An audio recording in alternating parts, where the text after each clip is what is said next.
Let's do Perek Chet, it's a short one. Perek Chet. B'derech kiniyat hazrizut, how one acquires this midah of alacrity. Hine ha'emtzaim, he already talked about it a little bit. Hine ha'emtzaim asher nikne bam hazrizut, hem otam asher nikne bam hazirut. The way a person acquires the alacrity is basically similar, is exactly the same as how one acquires the vigilance, which is the zehirut, which is the first level that we spoke about in the first couple of chapters in the book. Umadregotehem kimadregotehem, and their levels of the zirizut is similar to the levels of the zehirut, like I wrote above. Ki inyanam karov zela zemeod, because these two things are very close to each other. The en hefresh benehem, there's really no difference between the two of them, the watchfulness and the eagerness. Ela shezeh ba'asiyin v'zeh belavin. One is with positive actions, that's the zrizut, and the other one is by avoiding negative actions, that's the zehirut. So these are basically two different sides of the same coin. When a person begins to appreciate the greatness of the value of the mitzvah, the rov chovato bahem, and how his obligations are to perform the mitzvot, of course, that will raise up his heart in order to perform the service that he is required to do, and he will not allow it to become slack. He won't slack off.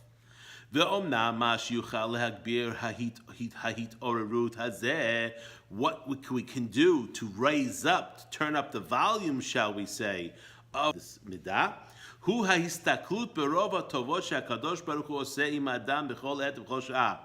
first, of course, is to look at all the goodness that Hashem does for the person every minute of every single day.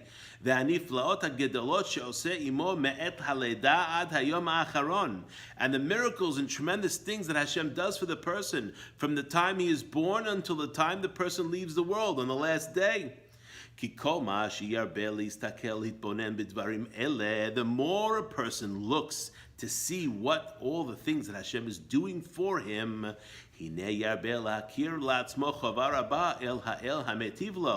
will begin to recognize all the good that Hashem does for him, all the good that he does from the time he's born until the end of the days. And then what's going to happen? And that will help him not to be lazy in performing the things that Hashem asks of him to do. Because of course the person recognizes that there is no true way to repay God for all the good that he's done for you. The minimum that you can do is to acknowledge him and to follow and do what he has asked. There's no person, whatever his condition is, im ani, im ashir, whether he's poor, whether he's rich, im bari, im holeh, whether he's healthy or whether he's sick, that even in these circumstances that he's not going to see great miracles and great wonders, even in a difficult situation. First of all, the person who's wealthy and the person who's healthy already has to pay back. He owes Hashem for the fact that he has the wealth and he has the health. That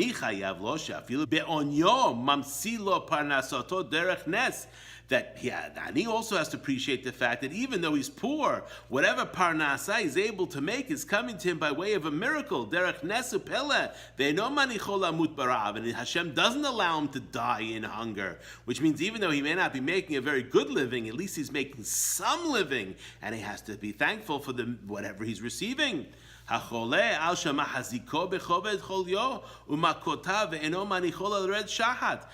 sick person, even though God forbid the sick person is sick, he's still alive. He's still got time. He's still got life left over there.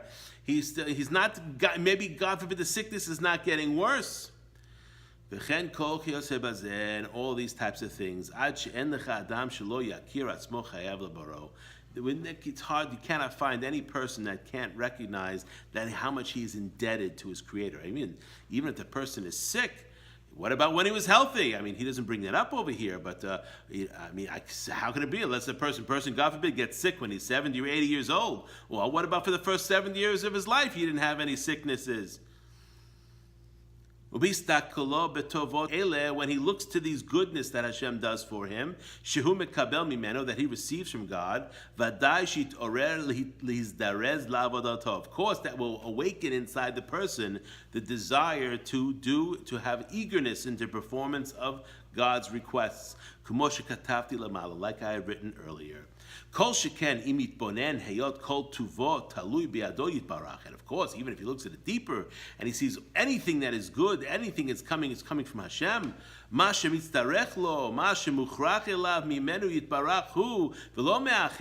And anything he might be missing, the only place he's going to get it is from God himself. Of course, he's not going to be lazy in performing what God is requesting of him. And he should not be missing anything that he needs. And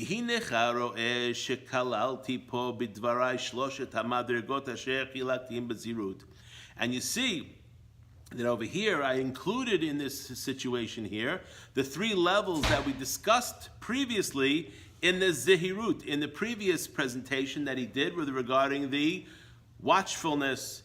Ki kivar inyana mehad, like he already said, that basically this is really one type of idea. It's 2 sides of the same coin. That davar lamed minyano, and a person can learn one from the other.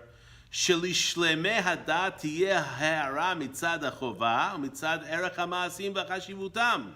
That those who are perfect of knowledge will be roused up and will understand that because they want to achieve perfection, they will understand the importance of performing the different deeds.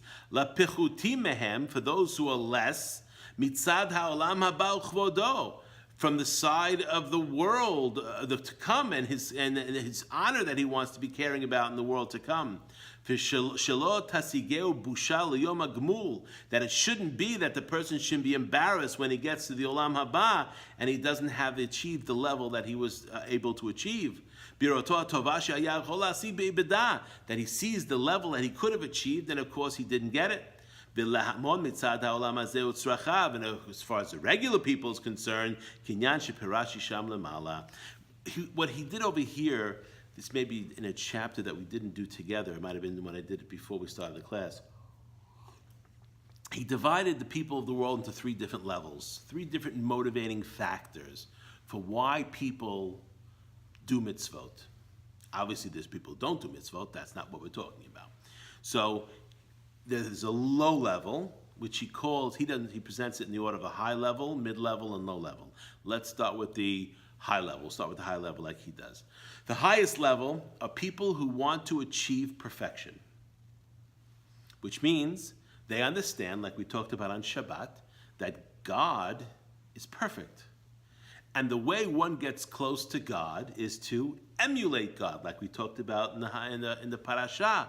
You shall go in all of his ways. Well, one of the ways of God is he's perfect, he's shalem, he's complete. And a person in desiring to be close to God, recognizes that the more perfect we can get, the more complete we can get, by nature, we're going to be closer to God. And this person's motivation, why doesn't he perform sins? Why does he do the mitzvot? Is because he wants to be as perfect as possible. This is the highest level, which means he's not concerned about what he's getting in this world. He's not even concerned what he's getting in the next world. The only motivation he has is closeness to Hashem. This is what David HaMelech said, Kirvat Hashem li tov. Closest to Hashem is good for me, which means that should be the ultimate motivation. He says that motivation is basically the highest in the nation. Then there's a lower level motivation, sort of a mid-level motivation. That's people recognize that in this world there's jealousy. People are jealous. One person has a nicer house, one person has a nicer car, one person has a nicer XYZ, whatever it might be. So he's sophisticated enough to recognize that things in this world are meaningless. Hevel havalim hakol havel. Everything is nonsense. Like Shlomo Melech said, if it's not connected to God, it's hevel, it's garbage, it's nothing. So, but he recognizes that one day he's going to go to the world to come. And in the world to come, unlike in this world, that's not nonsense. That is everything. And that's permanent. Unlike in this world, where if a person is a poor person in this world, he's going to be poor for 80, 90 years, and then he's going to die, and he's not going to be poor anymore, assuming he did mitzvot and ma'asim tovim. He's going to be wealthy in that world, in the currency of the world to come. So therefore, his motivation to do the mitzvot is so he can get schar in olam haba. The reason why he does the mitzvot is because he wants to have a better portion in the world to come. He wants to realize his potential. He wants to be able to be as high as possible, recognizing the fact that kavod, honor, is very, very important. He recognizes that in this world, honor is not so important, because it's honor of something that's nonsense and stupid. But in the world to come, being honored there is very important. This is a lower level. Why is it a lower level than the first guy? Because he's motivated by self-interest. The first guy just wants to be close to God. That's his only interest. Doesn't care about reward in this world or the next world. The second guy cares about reward in the next world. Doesn't care about reward in this world. And then the lowest level he calls Hamon Ha'am. This is the majority of people. Majority of people are motivated because they want to have good parnasa. They want to have more in this world. And they recognize, or they think, that by doing more mitzvot and ma'asim tovim, that's going to allow them to achieve more favor in God's eyes. So therefore, God will give them more. And that is somewhat supported by the psukim. Vayam shemo tishmeu, if you listen. Asher anochi mitzaveh etchem hayom, v'natati et ha'aratzechem be'ito. I will give you the rain in your time. So we begin to understand the Torah does say, as we see in the parasha we're going to read on Shabbat, that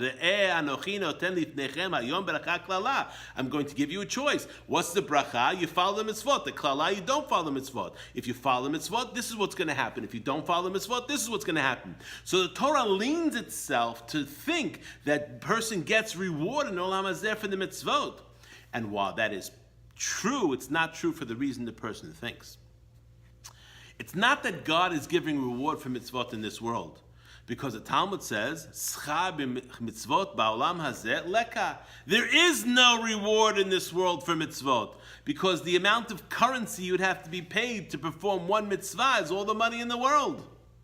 So there's no way you can be compensated. So why is it that when a person is doing the will of Hashem, Hashem will make him have success? So it's easier for the person to continue to perform mitzvot, which means the purpose of a person having the bracha that he's getting is why? So he can do more mitzvot. That's why the Torah is giving it that. Now, of course, the simple people will say, of course, if I pray in Rosh Hashanah, I'm going to get a lot of money, I'll have a good business year. And that's how they look at it. But this is the simple level. And the reason why this is the lowest level is because the person is only thinking about themselves and in this world. Unlike the middle guy who's thinking about himself, but he's thinking about the next world, not this world. But the top guy is the one that's not thinking about himself. And this is what it says in Pirkei Avot. In Pirkei Avot it says, we should be worshiping the master, not on condition to receive a reward. That doesn't mean that there's not a reward. Of course there's a reward.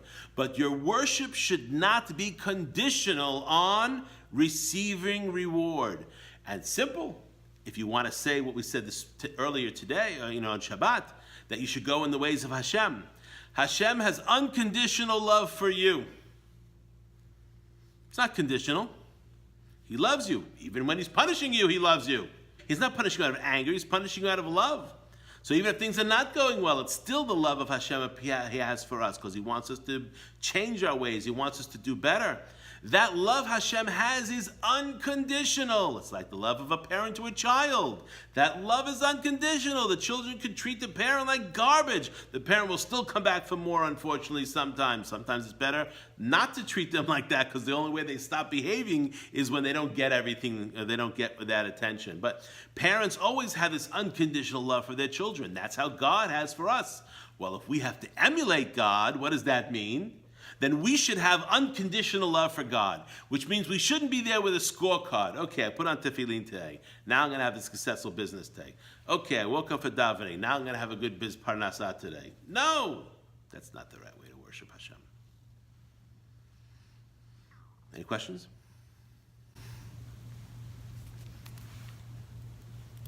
So again, the idea is you worship Hashem without the thought of, I'll be rewarded, something good will happen. You do it because you want to do it. It depends on which one of the three categories the person fits in.